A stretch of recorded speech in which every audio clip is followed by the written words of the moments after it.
शुरू कर रहे हैं how do organism reproduce class 10 science का बायोलॉजी चैप्टर नंबर 8। चलिए शुरू करते हैं।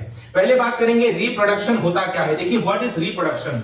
कोई भी लिविंग ऑर्गेनिज्म हो वो अपने न्यू इंडिविजुअल को वो प्रोड्यूस करता है and to their own kind. जैसे कि ह्यूमन का बच्चा है तो ह्यूमन का ही प्रोड्यूस कर देगा, डॉग का है तो डॉग को प्रोड्यूस करेगा। Maintain their existence generation after generation, और इसी की वजह से उनकी जो जनरेशन है वो कंटिन्यू रहती है। अगर कोई ऑर्गेनिज्म रिप्रोड्यूस नहीं करेगा तो उनकी प्रजाति जो है वो खत्म हो जाएगी। This process is called as reproduction, और इसी प्रोसेस को हम क्या बोलते हैं, रिप्रोडक्शन बोलते हैं। इंपोर्टेंस क्या है रिप्रोडक्शन का, इसकी जरूरत क्या है। देखिए पहला पॉइंट आ जाता है आपका कि continuation of the life on the earth, यानी कि अर्थ में सरवाइव करने के लिए आपको रिप्रोडक्शन जो है वो करना पड़ता है, चाहे वो कोई भी एनिमल्स हो।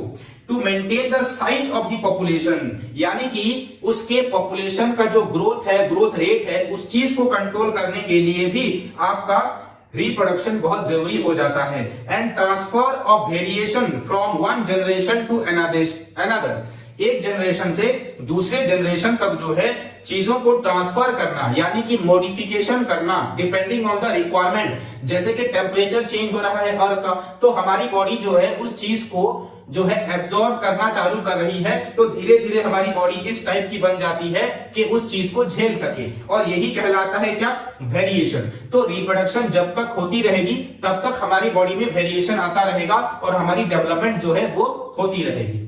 आगे बात करते हैं। देखिए रिप्रोडक्शन बेसिक स्टेप्स क्या क्या होते हैं रिप्रोडक्शन में।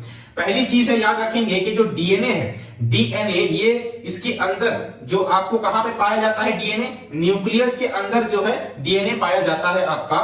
Is the information centre for making the protein, यानी कि हमारी बॉडी में जो डीएनए है वो किससे बना हुआ है बोलेंगे तो वो प्रोटीन से बना हुआ होता है, और यही प्रोटीन में छुपा हुआ होता है क्या, इंफॉर्मेशन, यानी कि जनरेशन आफ्टर जनरेशन क्या चीजें ट्रांसफर होंगी, किस तरह से डेवलपमेंट होगा, वही इंफॉर्मेशन जो है प्रोटीन के फॉर्म में आपके डीएनए में स्टोर होता है, और ये डीएनए आपके सेल के न्यूक्लियस में पाया जाता है। तो आप आगे बात करते हैं। द फर्स्ट स्टेप क्या है इन रिप्रोडक्शन के लिए, रिप्लिकेशन ऑफ डीएनए होना जरूरी है। पहला स्टेप क्या होता है, डीएनए का रिप्लिकेशन होता है। देखिए यहां पर अगर ये न्यूक्लियस है, ये न्यूक्लियस क्या करेगी, इसके अंदर बहुत सारे क्रोमैटिन मटेरियल प्रेजेंट है जिसको कि हम डीएनए बोलते हैं। इनका पहले डिवीजन होगा, एक न्यूक्लियस जो है दो न्यूक्लियस में कन्वर्ट होगी, तब जाके आगे क्या चलेगी, सेल की डिवीजन होती है। पहले न्यूक्लियस का डिवीजन और फिर जाके दो अलग अलग सेल यहां पर बन जाते हैं जिसको हम सेल डिवीजन बोलते हैं। नाउ जो भी वेरिएशंस हैं आपके happen during the कॉपिंग of DNA, यानी कि जितने भी वेरिएशन हो रहे हैं कब हो रहे हैं, जब भी डीएनए का कॉपी हो रहा है, एक डीएनए से दूसरा डीएनए जब बन रहा है, दो डीएनए बन रहे हैं, एक से दो बन रहे हैं, उस टाइम में जो डीएनए मटेरियल है वो कॉपी हो जाती है, और कॉपी जब हो रही है तो depending on the variation and requirement वो अपने आप को थोड़ा बहुत मॉडिफाई कर लेती है। These variations are the basis of the evolution, यही वेरिएशन जो है वो आगे इवोल्यूशन में बदल जाता है, और ये प्रोसेस एक लॉन्ग प्रोसेस होती है, बहुत टाइम इसको लग जाता है।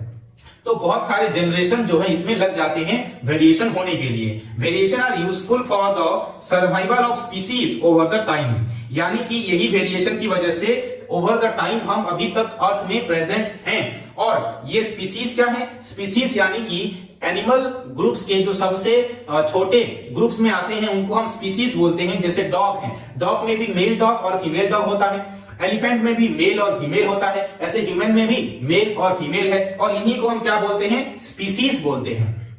आगे बात करते हैं। देखिए जो आपका importance of DNA कॉपिंग in reproduction क्या है। पहली चीज डीएनए कॉपिंग है क्या वो जानते हैं। देखिए organism pass on their characteristics to their offspring, यानी कि एक यहाँ पे फादर है और उसने क्या किया, अपने डॉटर को या सन को जो अपना डीएनए मटेरियल को ट्रांसफर किया, उसी को हम क्या बोलते हैं, आपकी डीएनए कॉपिंग बोलते हैं।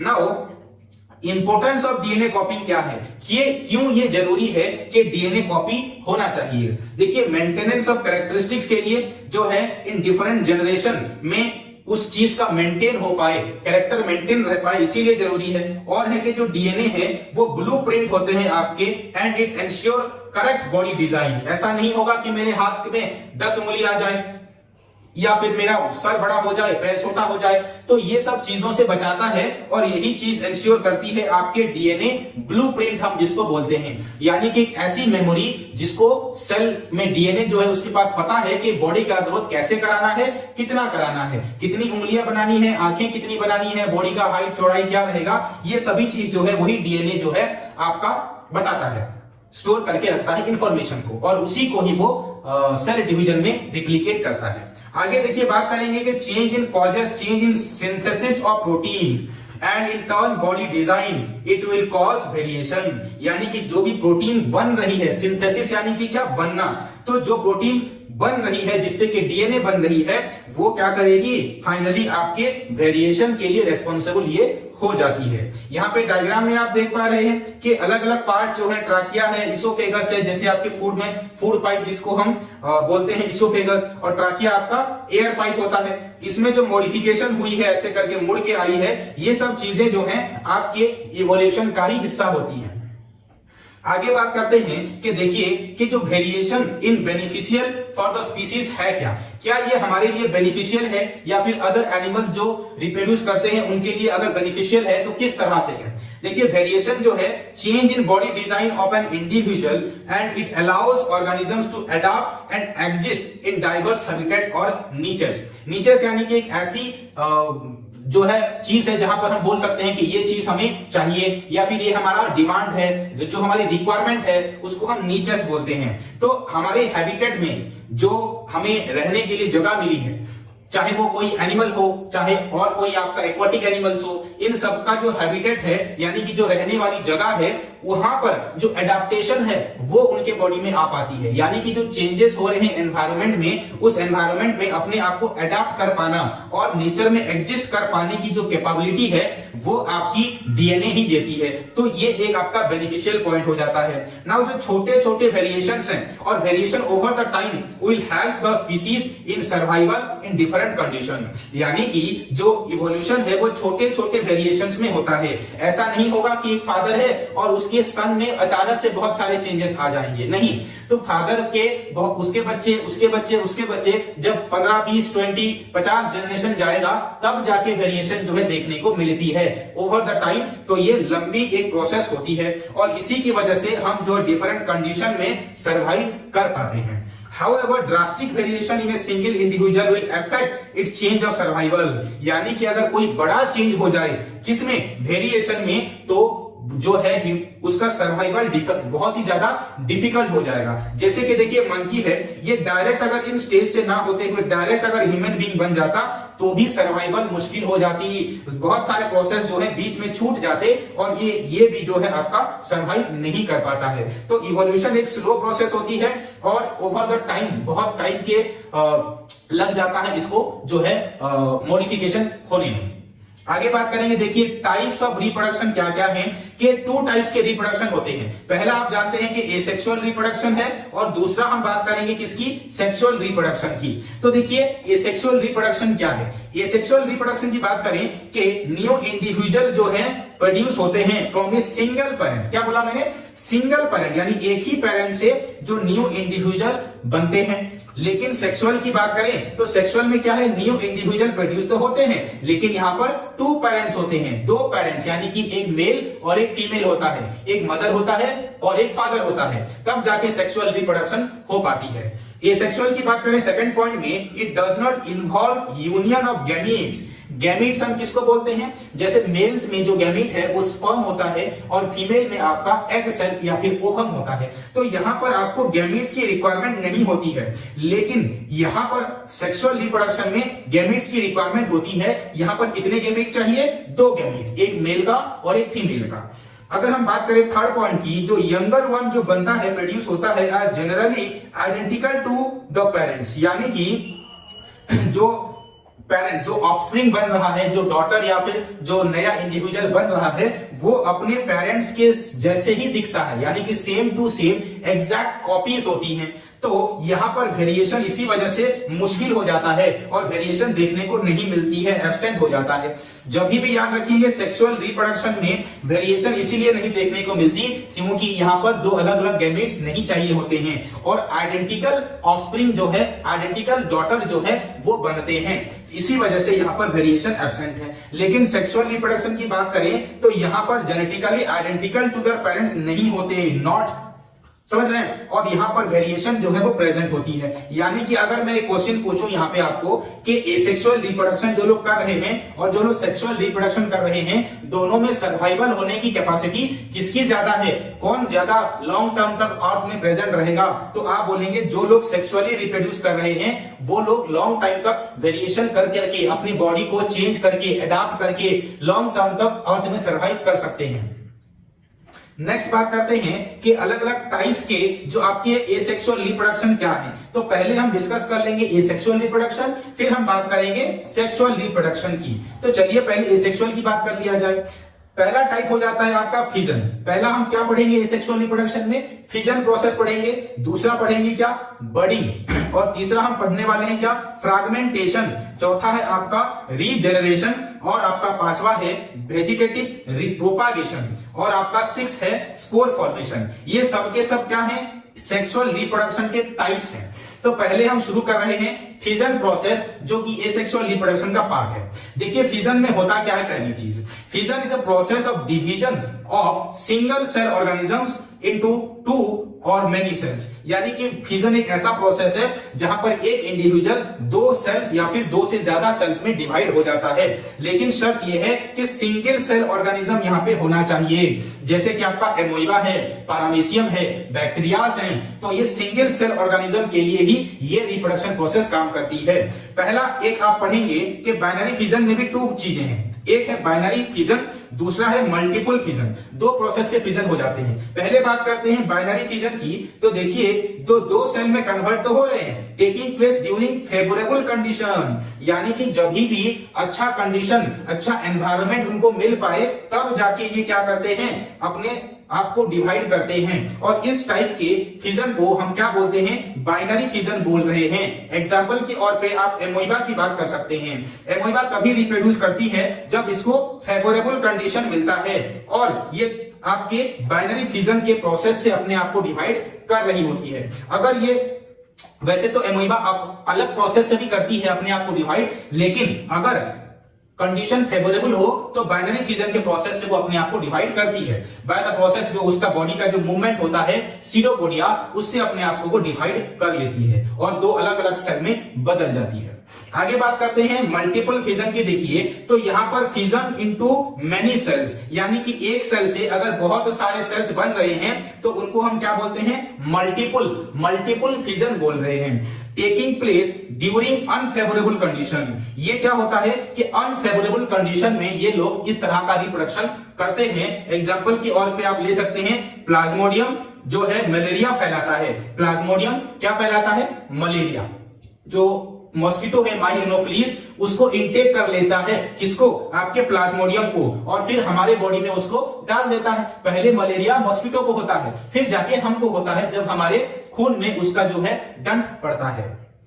और बाइनरी फिजन याद रखेंगे कि एमोइबा है और पैरामीशियम है। चलिए अभी बात करते हैं सेकंड एसेक्सुअल रिप्रोडक्शन की, जिसका नाम क्या है, जिसका नाम है आपका बडिंग। चलिए देखते हैं कि बडिंग एक ऐसा मेथड है ऑफ रिप्रोडक्शन का इन व्हिच ए प्रोट्यूबरेंस, यानी कि एक बर्ड जो है वो डेवलप होता है on the mature organisms body attain full maturity and detaches. यानी कि जब भी आपका जो ऑर्गेनिज्म है वो मैच्योर हो जाएगा, मैच्योरिटी को अपना लेगा, उस टाइम में वो एक बर्ड को जो है अपने बॉडी से डेवलप कराता है और उसकी जब भी वो मैच्योरिटी अटेन कर जाएगी तो वो बॉडी से डिटैच हो जाती है, यानी कि एक नया ऑर्गेनिज्म में वो बदल जाती है। जैसे कि ये डायग्राम आप देख रहे हैं, यहां पर एक छोटी सी बर्ड की डेवलपमेंट हुई, ये और बड़ी होती गई और बड़ी हुई, और जब इसने मैच्योरिटी अटेन कर लिया ये अपने पेरेंट से अलग हो गई और ये अलग एक न्यू ऑर्गेनिज्म में जो है कन्वर्ट हो गई। इसी प्रोसेस को हम क्या बोलते हैं, बडिंग बोलते हैं। ये आपके हाइड्रा में और ईस्ट में जो है वो देखने को मिलता है। ये हाइड्रा का एग्जांपल है और ये ईस्ट का एग्जांपल है। यहां पर भी देखिए एक बर्ड बना, यहां पर डेवलप हुआ और फिर अलग हो गया अपने पेरेंट से। इस तरह को हम बडिंग एसेक्सुअल रिप्रोडक्शन बोलते हैं। नेक्स्ट बात करते हैं फ्रैगमेंटेशन की। देखिए फ्रैगमेंटेशन में क्या है कि process in which body of an individual simply breaks up to smaller pieces upon maturation, यानी कि जब भी मैच्योरेशन होगी तो क्या करेगा, अपने बॉडी को ये अलग अलग पार्ट्स में डिवाइड कर देगा, सिंपल डिवीजन हो जाएगी और इसी प्रोसेस को हम क्या बोलते हैं, फ्रैगमेंटेशन बोलते हैं। यहां पर जो है पीसेस बन जाते हैं जिसको हम फ्रैगमेंट्स बोल रहे हैं। इसी पीसेस को हम क्या बोलते हैं, फ्रैगमेंट्स बोल रहे हैं। और यही फ्रैगमेंट्स क्या करेंगे, एक नया इंडिविजुअल की ओर में ग्रो करेंगे। ये एक नए इंडिविजुअल बन चुके हैं और ये अलग से खुद में ग्रो करेंगे और आगे अपने आप को फिर से डिवाइड करेंगे जब ये मैच्योर बन जाएंगे। और इसका एक एग्जांपल है आपका कौन, स्पाइरोगाइरा। स्पाइरोगाइरा जो कि आप सिंपल एल्गी पढ़ते हैं तो ये एल्गी की कैटेगरी में आता है स्पाइरोगाइरा।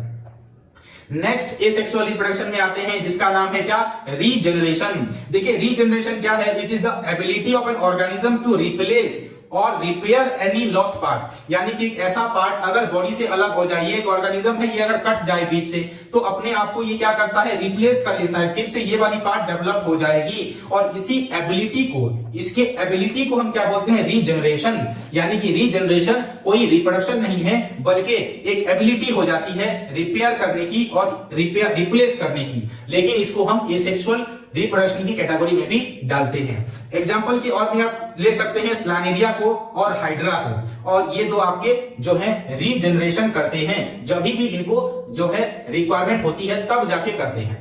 नाउ एग्जांपल की ओर में हाइड्रा जो है देख सकते हैं कि हाइड्रा की बॉडी जब यहाँ पे कट जाती है, इसको आपने काट दिया यहाँ से, तो दो अलग अलग हाइड्रा ये बन जाती है। समझ रहे हैं, यहाँ पर देख सकते हैं ये आपका प्लानेरिया है। प्लानेरिया एक एनिमल होता है, तो यहाँ पर जब आपने तीन अलग अलग पीसेस में काट दिए प्लानेरिया को, तो ये तीन अलग अलग प्लानेरिया बन जाता है। तो इस प्रोसेस को हम क्या बोलते हैं, रीजनरेशन बोलते हैं। देखिए आगे बात करेंगे कि जो डिफरेंस बिटवीन फ्रैगमेंटेशन क्या है एंड रीजनरेशन क्या है, इन दोनों में डिफरेंसेस क्या हो देख लेते हैं। तो देखिए जो डिफरेंस है, फ्रैगमेंटेशन क्या है कि organism that are fragmented result in each fragments growing into an individual organism, यानी कि एक ऐसी ऑर्गेनिज्म जिसको आप तीन डिवीजन कर दिए, चार कर दिए, तो चार अलग अलग वो ऑर्गेनिज्म में बदल चुकी है। लेकिन जो रीजनरेशन होती है, यहां पर जो लॉस्ट पार्ट होती है वही आपकी रिकवर हो पाती है। जैसे छिपकली देख रहे हैं, उसका अगर ये आप काट देते हैं, उसका पैर काट देते हैं, तो उसकी पैर फिर से डेवलप हो जाएगी। लेकिन अगर इसको आप बीच से काट देते हैं तीन भागों में, तो ये तीन अलग अलग ऑर्गेनिज्म नहीं बन सकती है, ये मर जाएगी। और जैसे पूंछ जो है कट जाता है समटाइम्स और नया पूंछ डेवलपमेंट होता है किसका, यही आपके जो है रेप्टाइल्स का। तो सारे रेप्टाइल्स का नहीं, बेसिकली छिपकली की बात हो रही है। तो यहां पर इसको हम क्या बोलते हैं, रीजनरेशन बोल रहे हैं। और यही डिफरेंस है फ्रैगमेंटेशन में कि हर एक पार्ट्स नया ऑर्गेनिज्म बन जाता है, और रीजनरेशन में एक नई पार्ट्स, खोई हुई पार्ट दोबारा से बन जाती है। आगे बात करेंगे, देखिए स्पोर फॉर्मेशन क्या होता है। अब आ गए हैं एसेक्सुअल रिप्रोडक्शन के स्पोर फॉर्मेशन वाले पार्ट्स में, कि जो स्पोर फॉर्मेशन है वो स्पेशल सेल्स जो है वो करती हैं और these form with in special structures called the sporangia. एक स्पोरेंजिया क्या होता है कि ये जो स्ट्रक्चर देख रहे हैं आप, इसको हम बोलते हैं स्पोरेंजिया। और इसके अंदर क्या प्रेजेंट होते हैं, स्पोर्स जो है वो प्रेजेंट होते हैं। जब भी ये स्पोरेंजिया टूटती है तो इसके जो स्पोर्स निकलते हैं वो आगे जाके रिप्रोड्यूस करते हैं। देखिए स्पोरेंजिया जो है can form the entry of plant, this exclusive to plant kingdom. ये स्पोर फॉर्मेशन सिर्फ और सिर्फ आपके प्लांट में देखने को मिलता है, ये आपको एनिमल में कभी देखने को नहीं मिलेगा। और यहां पर इसीलिए लिख रखा है exclusive for the plant kingdom. ये है एग्जांपल की ओर में क्या है, एस्परगिलस और आपका फंजाई राइजोपस और आपका मशरूम, ये तीन जो हैं स्पोर फॉर्मेशन से जरिए से रिप्रोड्यूस करते हैं। ये चीज आपको ध्यान में रखनी है। तो ये जो स्पोरेंजिया है ये टूट जाएगी, ब्रस्ट हो जाएगी, और इससे जो आपके स्पोर्स निकलेंगे वो एक नए नए इंडिविजुअल प्लांट्स में कन्वर्ट हो जाएंगे। और इसी प्रोसेस को हम क्या बोलते हैं, एसेक्सुअल रिप्रोडक्शन का स्पोर फॉर्मेशन टाइप। आगे बात करते हैं नेक्स्ट एसेक्सुअल रिप्रोडक्शन की, जिसका नाम क्या है, वेजिटेटिव प्रोपागेशन। देखिए वेजिटेटिव प्रोपागेशन एक ऐसा मेथड है जहां पर जो रिप्रोडक्शन है वेजिटेटिव पार्ट से होती है। वेजिटेटिव पार्ट्स क्या होता है उसके ऊपर भी हम बात करेंगे। तो अगर वेजिटेटिव पार्ट के जरिए से प्लांट की डेवलपमेंट हो रही है, वो एक नया प्लांट बन रहा है, तो उसको हम क्या बोलते हैं? वेजिटेटिव प्रोपागेशन बोलते हैं। नाउ वेजिटेटिव पार्ट्स जो हैं रेफर नॉन रिप्रोडक्टिव और non flowering parts of the plant such as stem, root और लीव्स। यानी आपके वेजिटेटिव पार्ट्स जो है वो एक है आपका लीव्स, दूसरा है स्टेम, तीसरा है रूट। ये तीनों के तीनों नॉन रिप्रोडक्टिव पार्ट्स होते हैं। यानी कि रिप्रोडक्टिव पार्ट्स आपके कौन है? जैसे सीड हो गया, जैसे आपका फ्लावर हो गया, ये सब आपके रिप्रोडक्टिव पार्ट्स हो जाते हैं। लेकिन अगर कोई प्लांट नॉन रिप्रोडक्टिव पार्ट से अगर डेवलपमेंट हो रही है उसकी, तो उसको हम क्या बोलते हैं?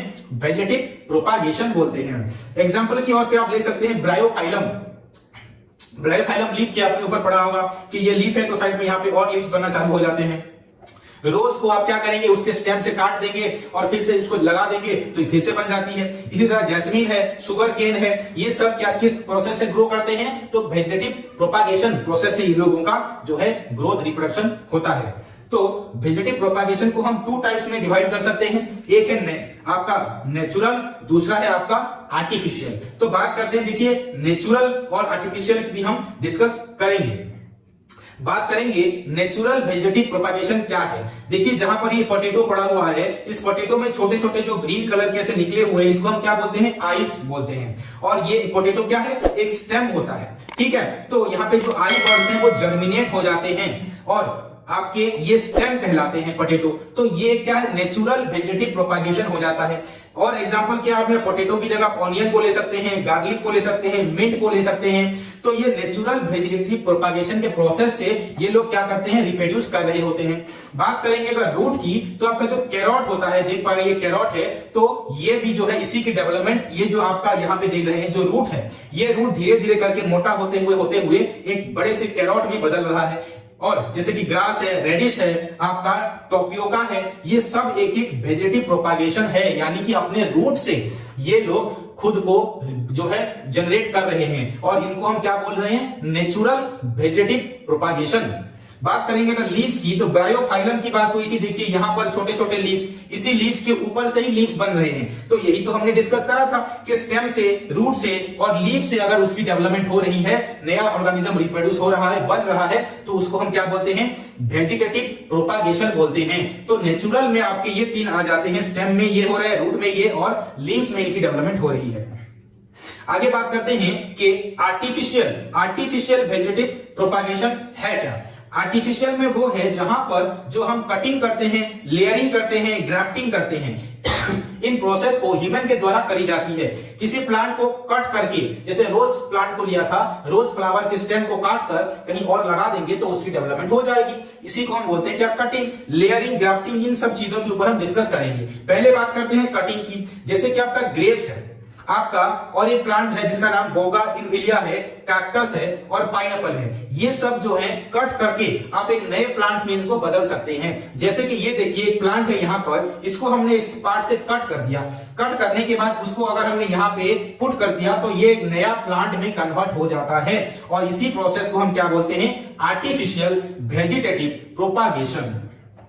आगे देखिए बात करते हैं कि जो आपकी लेयरिंग है, लेयरिंग क्या होती है। पहले हमने क्या पढ़ा? पहले हमने कटिंग देख लिया, ये कटिंग देख लिया। दूसरा लेयरिंग पढ़ेंगे, फिर ग्राफ्टिंग पढ़ेंगे। तो लेयरिंग शुरू कर रहे हैं कि देखिए the branch of plant buried in soil 5-6 inches and introduce to produce root still attach to parent plant. यानी कि आपने एक ऐसा प्लांट लिया और उसको आपने सॉइल में 5-6 इंचेस तक उसको क्या किया? ऐसे मिट्टी में गाड़ दिया है और वहीं से जो है प्लांट क्या करती है? ग्रो करना चालू कर देती है और स्टिल इस डंडे के साथ, इसके साथ क्या करेगी? अटैच रहेगी, still attach to the parent plants. इसी प्रोसेस को हम क्या बोलते हैं? आपका लेयरिंग बोल रहे हैं। माउंट लेयरिंग, जैसे कि made to grow as an independent plant and plant can cut from the main plant। इसी को हम क्या बोलते हैं? माउंट लेयरिंग भी आप बोल सकते हैं। जैसे कि रूट को लिया गया, इसके एक स्टेम को लिया गया, यहीं पर गाड़ दिया गया, तो ये एक नया जो है प्लांट में कन्वर्ट हो गया। तो इस तरह के प्रोसेस को भी हम लेयरिंग बोलते हैं। वैसे लेयरिंग भी बहुत टाइप के होते हैं जो कि आप आगे के क्लासेस में पढ़ेंगे। तो एक प्रोसेस ये भी है लेयरिंग का कि एक प्लांट को लिया और उसके एक स्टेम को मिट्टी में गाड़ दिया, तो वहीं से ही डेवलपमेंट हो जाती है नए प्लांट की। देखिए आगे बात करते हैं कि आर्टिफिशियल वेजिटेटिव प्रोपागेशन क्या है, तो वहां पे थर्ड टाइप में आ जाता है आपका ग्राफ्टिंग। पहले कटिंग देखा, लेयरिंग देखा, अब ग्राफ्टिंग। ग्राफ्टिंग क्या है कि joining of parts of one plant into the other, यानी कि एक ऐसा प्लांट हमने था कट करके दूसरे प्लांट के पार्ट को ले आए और इस जगह पे हमने इसको चिपका दिया। चिपकाने के बाद हमने एक बॉन्ड को जो है इधर जो है लगा दिया ताकि दोनों सही से मिक्स्ड हो पाए। इसी प्रोसेस को हम क्या बोलते हैं, ग्राफ्टिंग बोलते हैं। प्रोसेस क्या रहेगा देखिए कि root stock supporting and rooted part होना चाहिए और डिजीज रेजिस्टेंस होना चाहिए। अगर डिजीज रेजिस्टेंस नहीं है तो प्लांट को अलग बीमारी हो जाएगी और प्लांट जो है वो मर जाएगा। तो इसी वजह से हम कुछ हार्मोन्स का, केमिकल्स का भी इस्तेमाल कर सकते हैं और अल्टीमेटली जो रूट है और जो शूट है वो एक हो जाती है और दोनों के दोनों प्लांट जो है मिलकर सेम अलग अलग टाइप्स के फ्रूट्स को जो है वो देते हैं। हालांकि ये प्रोसेस सभी प्लांट्स में काम नहीं करती, लेकिन जो सिमिलर ग्रुप ऑफ प्लांट्स हैं जैसे कि आपका लेमन है और ऑरेंज है, जब आप इस चीज को दोनों को एक साथ मिलाते हैं तो एक ही पेड़ में आपको ऑरेंज और लेमन दोनों देखने को मिल जाएंगे। बात करते हैं कि इंपोर्टेंस क्या है वेजिटेटिव प्रोपागेशन का। देखिए क्यों जरूरी है वेजिटेटिव प्रोपागेशन। पहले देखिए कि इजी एंड लेस एक्सपेंसिव होता है, ज्यादा इसमें दिमाग लगाना नहीं पड़ता और ये सुइटेबल होता है long period of seed dormancy के लिए, यानी कि सीड जो है वो आप उसको लॉन्ग टर्म तक रख सकते हैं और जो है जब भी जरूरत पड़े उसको इस प्रोसेस से डेवलप करा सकते हैं। बात करेंगे डिजायर न्यू प्लांट्स की भी डेवलपमेंट यहां पे होती है, यानी कि आपके डिजायर का जो फल है वो आपको मिल जाता है उसी प्लांट में। ना वो suitable for poor seed variability, यानी कि अगर जो सीड है वो लेस अमाउंट में है तब भी आप इस प्रोसेस को यूज कर सकते हैं बेटर बेनिफिट्स के लिए। साथ ही साथ जो early production of flowers and fruits चाहिए, आपको ज्यादा अमाउंट में चाहिए और जल्दी फ्रूट और फ्लावर की डेवलपमेंट हो, तभी भी आपके वेजिटेटिव प्रोपागेशन को किया जा सकता है। और also save stock of preserve varieties, यानी कि एक ही वैरायटी को बहुत ज्यादा रखना नहीं पड़ेगा। आप अलग अलग वैरायटी ऑफ फ्रूट जो है एक ही साथ अगर डेवलप कराएंगे तो सबका जो है इजीली आप सेल कर पाएंगे और स्टॉक आपका ज्यादा नहीं रह जाएगा। आगे बात करते हैं, देखिए सेक्सुअल रिप्रोडक्शन में आ जाते हैं। अभी किसमें आ गए, सेक्सुअल रिप्रोडक्शन में। देखिए सेक्सुअल रिप्रोडक्शन है क्या कि सेक्सुअल रिप्रोडक्शन में एक मेल इन्वॉल्व होता है और एक फीमेल इन्वॉल्व होती है, चाहे वो कोई भी एनिमल्स हो, अगर वो सेक्सुअली कर रहे हैं तभी। Now individuals to produce new organism, अपने न्यू ऑर्गेनिज्म को ये क्या करते हैं, प्रोड्यूस करते हैं।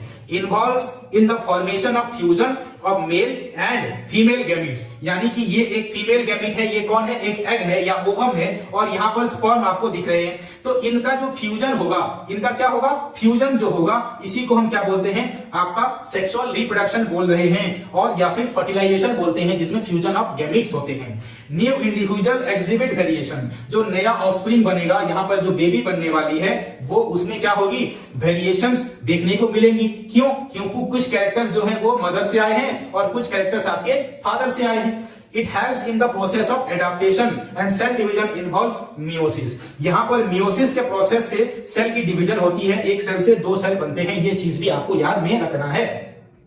आगे बात करते हैं, देखिए कि इंपोर्टेंस क्या है सेक्सुअल रिप्रोडक्शन का, जरूरत क्या है। देखिए जो वेरिएशन है, variation ensures retaining of species with in the community, यानी कि एक ही कम्युनिटी में आप जो है स्पीसीज जो है उनमें वेरिएशन देखने को मिलेंगे जब भी सेक्सुअल रिप्रोडक्शन होगा। और जो डीएनए होगा वो two individual organism of same species are involved, sexual reproduction result in the variation. इसी डीएनए की वजह से सेक्सुअल रिप्रोडक्शन में वेरिएशन जो है वो देखने को मिल रही है और ऑर्गेनिजम्स की जो है डेवलपमेंट हो रही है, नंबर्स बढ़ रहे हैं, जो लोग अच्छी तरह से रिप्रोड्यूस कर पा रहे हैं। सेक्सुअल रिप्रोडक्शन की बात करें तो यहां पर क्रॉसिंग ओवर भी होता है and it is essential for the variation. देखिए बात करेंगे क्रॉसिंग ओवर होता क्या है, इसी चैप्टर में हम आगे इस टॉपिक को अच्छे से डिस्कस करने वाले हैं। Variation allows organisms to live in diverse habitat with the help of adaptation. Adaptation की मदद से ही जो हैबिटेट है, अलग अलग हैबिटेट में हम जो है सर्वाइव कर पाते हैं और जो है जिंदा रह पाते हैं।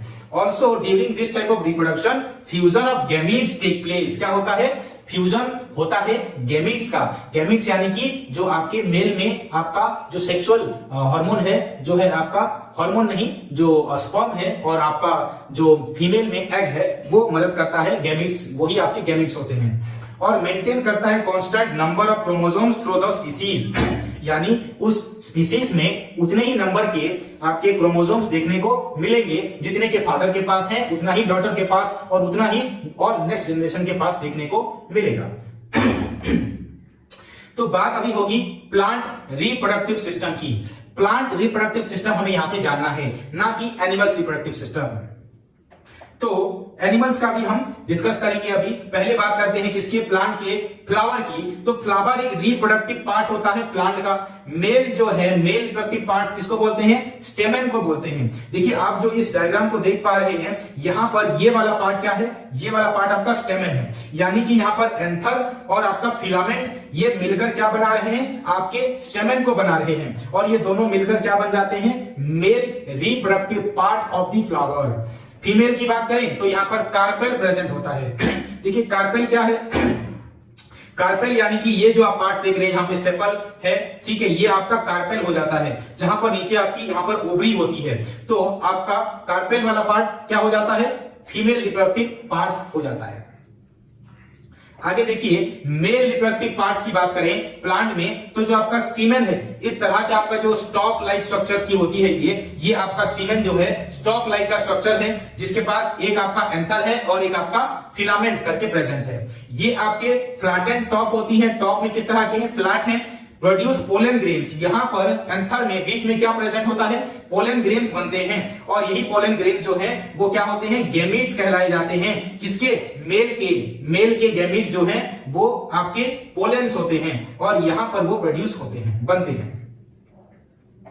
बात करें अगर फीमेल पार्ट की, रिप्रोडक्टिव पार्ट की प्लांट में, तो कार्पेल जो है आपका, यहां पर आपका स्टिग्मा, स्टाइल और ओवरी तीनों चीज मिलकर क्या बना रहे हैं, आपके कार्पेल को बना रहे हैं। टर्मिनल पार्ट एक है आपका स्टिग्मा, इलोंगेटेड स्ट्रक्चर जो है उसको स्टाइल बोलते हैं। और जो आपका ओवरी क्या है, सोलोइन बेस, ये वाला क्या है, ओवरी है। ये जो लंबी वाली चीज है इसको स्टाइल, इलोंगेटेड शेप, और अपर वाला स्टिग्मा कहलाता है। यहां पर आपके जो है ओवरी में छोटे छोटे ओव्यूल्स पाए जाते हैं, जो कि ब्रस्ट होके नए प्लांट्स को डेवलप कराते हैं। और इसमें जो गैमीट्स होते हैं उनको क्या बोलते हैं हम, ओव्यूल्स। यानी कि आपकी जो फीमेल गैमीट्स हो गए उनका नाम क्या है, ओव्यूल। किसमें, प्लांट में। प्लांट के भी फ्लावर की बात हो रही है।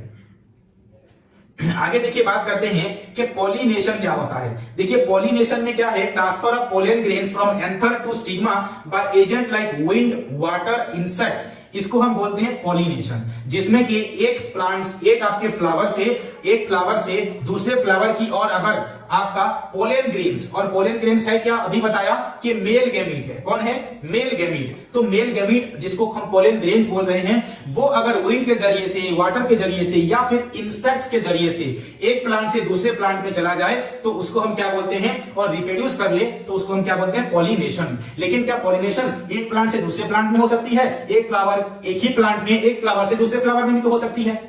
तो इस तरह के 2 टाइप्स के पॉलिनेशन हो जाते हैं, सेल्फ पॉलिनेशन और आपके क्रॉस पॉलिनेशन हो जाती है। देखिए सेल्फ पॉलिनेशन पहले बात करेंगे क्या है, pollination in flower. Self pollination में क्या है कि एक ही पॉलन एक ही फ्लावर से दूसरे पार्ट तक जा रही है। यानी कि यहां पर एक ही फ्लावर में मेल गैमीट भी प्रेजेंट है और आपका फीमेल गैमीट भी प्रेजेंट है। और मेल से फीमेल में एक ही फ्लावर के अंदर अगर जा रही है तो उसको हम क्या बोलते हैं, सेल्फ पॉलिनेशन बोलते हैं। अगर क्रॉस पॉलिनेशन क्या है, अगर एक फ्लावर से अगर दूसरे फ्लावर की, और अगर चाहे वो दूसरे प्लांट का हो या फिर सेम प्लांट का हो, अगर दूसरे फ्लावर में जा रही है तो उसको हम बोलते हैं क्या, क्रॉस पॉलिनेशन। क्रॉस यानी कि एक प्लांट से दूसरे प्लांट में चला जाना, और सेल्फ यानी कि एक फ्लावर से जो है खुद अपने फ्लावर्स के साथ रिप्रोड्यूस करना। क्रॉस में भी चाहे एक प्लांट से दूसरे प्लांट में जाए, चाहे एक फ्लावर से दूसरे फ्लावर में जाए, उसको हम क्या बोलते हैं, क्रॉस पॉलिनेशन। आगे बात करेंगे, देखिए जो सेल्फ पॉलिनेशन में क्या होती है चीजें, transfer of pollen grains from another stigma to the same flower, जैसा मैंने बताया आपको। लेकिन क्रॉस पॉलिनेशन में क्या है, transfer of pollen grains from another stigma of the different flower of the same plant और द डिफरेंट प्लांट, जैसा कि मैंने आपको बता दिया अभी। ये चीज आप ध्यान में रखेंगे। आगे बात करते हैं, देखिए फर्टिलाइजेशन क्या होता है? देखिए फर्टिलाइजेशन क्या है? फ्यूजन प्रोसेस है जहां पर मेल गैमीट्स और आपके फीमेल गैमीट्स का फ्यूजन होता है। मेल गैमीट्स को मेल जर्म सेल भी बोलते हैं और फीमेल को फीमेल जर्म सेल या फिर एग सेल भी हम बोलते हैं। यहां पर आपको जो स्ट्रक्चर दिख रहा है ये टोटल एक फ्लावर का रिप्रोडक्टिव पार्ट्स है जहां पर आपके मेल और फीमेल दोनों रिप्रोडक्टिव पार्ट्स प्रेजेंट हो जाते हैं। ये आपका ओवरी है, ठीक है, ये आपका स्टाइल है और ये आपका जो है पोलन है, तो स्टिग्मा है, सॉरी स्टिग्मा। तो ये तीनों आपके फीमेल रिप्रोडक्टिव पार्ट्स हो गए जिसके अंदर यहाँ पे ओव्यूल भी ओवरी के अंदर प्रेजेंट है। और ये बाकी आपके जो ये वाला पार्ट हो गया, ये वाला पार्ट, ये आपका मेल रिप्रोडक्टिव पार्ट हो गया। और इसी से ही आपका जो है डेवलपमेंट होता है एक न्यू प्लांट का। यहाँ पे जो आपके पोलन ग्रेन्स होंगे वो पोलन ग्रेन्स जो है यहाँ पे पोलन ग्रेन्स यहाँ पे होंगे, सॉरी, तो टूट कर क्या होंगे, इधर आके गिर जाएंगे। कहां पर? इसी फ्लावर के जो है पार्ट में जिसको हम बोलते हैं स्टिग्मा। ये स्टिग्मा से होते हुए नीचे की ओर आएंगे, नीचे की ओर आते आते ये ओवरी में आके चले जाएंगे और ओवरी जो होगा यहाँ पर प्रोड्यूस होगा ओव्यूल के साथ। जब आपका पोलन इंटरैक्ट करेगा इसी को हम क्या बोलेंगे, फर्टिलाइजेशन बोलेंगे। तो फर्टिलाइजेशन होगी इस जगह पर यहाँ पे और जो है एक नया ये सीड जो है ये आपका जो फ्लावर है वो टूट जाएगा और ये एक नया जो है नया सीड में कन्वर्ट हो जाएगा और इसी से फिर एक नया जो है आपका प्लांट बनेगा। पहले ये फ्रूट में कन्वर्ट होगी और फ्रूट के अंदर जो प्रेजेंट होगी वो एक सीड होगी जो कि ओव्यूल सीड में बन जाती है। और ओवरी जो है वो क्या बन जाती है, वो जैसे आपका मैंगो खाते हैं तो मैंगो का जो फ्लैशी पार्ट होता है वो ओवरी ही होता है, वो ओवरी होता है प्लांट का। और उसके अंदर जो सीड प्रेजेंट होता है वो आपका ओव्यूल होता है, ओव्यूल। और इस तरह से जो है नए जो है प्लांट की शुरुआत होगी उसी आपके सीड से जो कि ओव्यूल से बना हुआ है। जब भी पोलन ग्रेन्स क्या करेंगी, जर्म सेल जिसको हम बोलते हैं स्टिग्मा में एंटर करेगी तो क्या फॉर्म द पोलन ट्यूब्स, ये क्या बना लेती हैं, पोलन ट्यूब्स बना लेती हैं and grow inside the style. जो स्टाइल था आपका ये वाला पार्ट, जो स्टाइल है यहां पर ये वाला पार्ट, स्टाइल वाले पार्ट में क्या करेगी, उसकी ग्रोथ होगी एंड फाइनली वो रीच करेगा किसमें, ओवरी में जाएगा। ओवरी में होगा फ्यूजन और वहां पे बनेगा जाइगोट जिसको हम बोलते हैं क्या, फर्टिलाइजेशन। यहां पर जब जाइगोट बन गई तो फिर सेवरल डिवीजन होगा जाइगोट का, बार बार डिवीजन होगा और जो एम्ब्रियो है वो forms with in the ovule. इसी ओव्यूल में ही एम्ब्रियो का डेवलपमेंट हो जाएगा और एम्ब्रियो जो है वो ओव्यूल क्या बना लेती है, सीड बना लेती है और ओवरी आपकी फ्रूट बन जाती है। यही चीज मैंने आपको बताया अभी, ओव्यूल क्या बन जाएगी, सीड, ओवरी क्या बन जाएगी, फ्रूट। और ये आप डायग्राम देख पा रहे हैं, ये फ्रूट वाला फ्लैशी वाला पार्ट है ये, और ये अंदर जो है वो आपका सीड वाला पार्ट है जिसमें कि ये तीन चीजें आ जाती हैं, एंडोस्पर्म, एम्ब्रियो और सीड कोट, ये तीन चीज प्रेजेंट होते हैं। आगे बात करेंगे, देखिए कि ह्यूमन रिप्रोडक्टिव सिस्टम में क्या बात करेंगे। देखिए प्यूबर्टी पहली चीज डिस्कस करेंगे कि प्यूबर्टी क्या है। प्यूबर्टी है reproductive system of young organisms को हम क्या बोलते हैं कि वो प्यूबर्टी में आ चुके हैं, यानी कि जो एज है 13 से 14 एज अगर हो जाए, मेल की बात हो रही है, किसकी, यहाँ पे मेल की बात हो रही है, तो उसको हम बोलते हैं कि वो प्यूबर्टी स्टेज में आ चुका है। एक ऐसा स्टेज जहां पर वो रिप्रोडक्शन करने के लिए तैयार हो चुका है। वहां पर क्या होगी, स्टार्ट रिप्रोडक्शन, स्पर्म, स्पर्म का फॉर्मेशन होना चालू हो जाएगा, स्पर्म उसकी बॉडी में बनना चालू हो जाएंगी जब वो प्यूबर्टी स्टेज में बॉय जो है आके पहुंच जाता है। मेल हार्मोन्स बनना चालू हो जाते हैं जिसका नाम क्या है, टेस्टोस्टेरोन करके एक हार्मोन है जो कि आपका सेकेंडरी सेक्सुअल कैरेक्टर के लिए रिस्पांसिबल होता है। तो इसकी डेवलपमेंट हो जाएगी। कहां पे बनती है ये, तो बोलेंगे टेस्टिस में ये बनता है। आगे बात करेंगे जो फीमेल्स होती हैं, ये सिंबल है किसका, फीमेल का, और ये सिंबल है किसका, मेल का। फीमेल की बात करें तो ये 10 से 12 की उम्र में ही जो है प्यूबर्टी स्टेज में आ जाती है, जहां पर उनका जो ओवम है वो प्रोडक्शन होना स्टार्ट हो जाता है और एस्ट्रोजन नाम की जो हार्मोन है वो ओवरी में डेवलप होना चालू हो जाती है। इसके एस्ट्रोजन के अलावा भी प्रोजेस्टेरॉन नाम की एक हार्मोन जो है उनके पास प्रेजेंट होती है जो कि सेकेंडरी सेक्सुअल कैरेक्टर्स के लिए रिस्पांसिबल होती है। सेकेंडरी सेक्सुअल कैरेक्टर्स क्या है, जैसे कि ब्रेस्ट का साइज इंक्रीज होना, मेल में बियर्ड बनना, वॉइस का चेंज होना, मस्कुलर बॉडी होना, फीमेल में वेस्ट साइज इंक्रीज होना, ये सब सेकेंडरी सेक्सुअल कैरेक्टर्स होते हैं। बात करते हैं इंपोर्टेंस ऑफ हार्मोन्स कि रेगुलेट्स प्रोसेस ऑफ गैमेटोजेनेसिस, यानी कि जो फॉर्मेशन ऑफ गैमीट्स है उसको हम क्या बोलते हैं, गैमेटोजेनिस बोल रहे हैं। और गैमेटोजेनेसिस जो है इसको होने के लिए दो आपकी गैमेट्स की जरूरत होती है। देखिए फॉर्मेशन हो रही है, सॉरी दो गैमेट्स नहीं, यहां पे सिंपल बात हो रही है हार्मोन्स की। तो हार्मोन्स में जो डेवलपमेंट हो रही है वो प्रोसेस को हम क्या बोलते हैं, गैमेटोजेनेसिस बोलते हैं। Maintain structure and function of accessory sex organ, यानी कि ये हार्मोन्स क्या करते हैं, जो एक्सेसरी ऑर्गन्स हैं उनको डेवलप कराते हैं। क्या क्या है, जैसे कि फेशियल हेयर है, एक्सियल एंड प्यूबिक हेयर है, और change in the voice pitch है, या फिर डेवलपमेंट ऑफ मेमोरी ग्लैंड है, यानी कि ब्रेस्ट साइज की बात हो रही है। तो इनका जो डेवलपमेंट है, ये सब चीज जो है हार्मोन की वजह से हो पाता है। यहां पर हमने किसकी बात करी, यहां पर हमने फीमेल की जो है बात करी। तो मेल में सिर्फ और सिर्फ फेशियल हेयर की बात हो रही है, और प्यूबिक हेयर भी डेवलप होता है। नाउ पिच ऑफ हेयर क्या है, पिच ऑफ वॉइस क्या है, कि मेल में ज्यादा सख्त हो जाती है और फीमेल में और स्वीटर हो जाती है।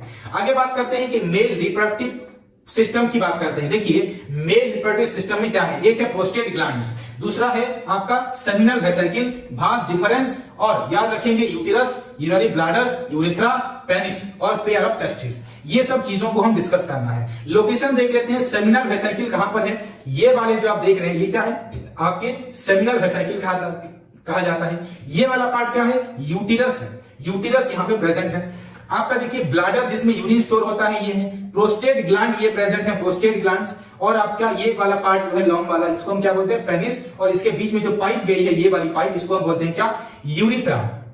तो टेस्टिस में यहां पर ये है वास डिफरेंस, जिसमें कि ये पाइप्स होती हैं पतली सी, इनको बोलते हैं क्या, वास डिफरेंस। कहां पे प्रेजेंट होती है, आपके टेस्टिस में। तो टेस्टिस में होता क्या है, जो आउटर कवरिंग है टेस्टिस की, उसको हम बोलते हैं क्या, स्क्रोटम। क्या बोलते हैं, स्क्रोटम, जो स्किन की एक लेयर होती है। तो जब भी स्पर्म बनेगा तो पहले तो क्या होगा कि आपका प्रोस्टेट ग्लैंड, सेमिनल वेसिकल जो है, ये क्या करते हैं, आपके टेस्टिस में सीक्रेट करते हैं अपने सीक्रेशन को, और फाइनली जो है यहां पर आपका वेस डिफरेंस में या फिर टेस्टिस में आपका जो है स्पर्म बनना चालू हो जाता है।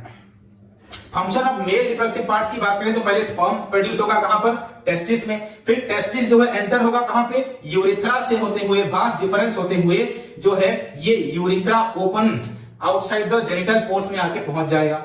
उसके बाद it requires the 1 to 3 degree less body temperature, यानी कि स्पर्म को बनने के लिए टेस्टिस का जो टेम्परेचर है 1 डिग्री से लेकर 3 डिग्री तक कम होना चाहिए बॉडी पार्ट्स के अकॉर्डिंग। अगर 37 डिग्री आपका बॉडी का टेम्परेचर है तो 35 डिग्री या फिर 36 डिग्री आपके जो है टेस्टिस का टेम्परेचर होना चाहिए, तब जाके जो है स्पर्म बन पाती है।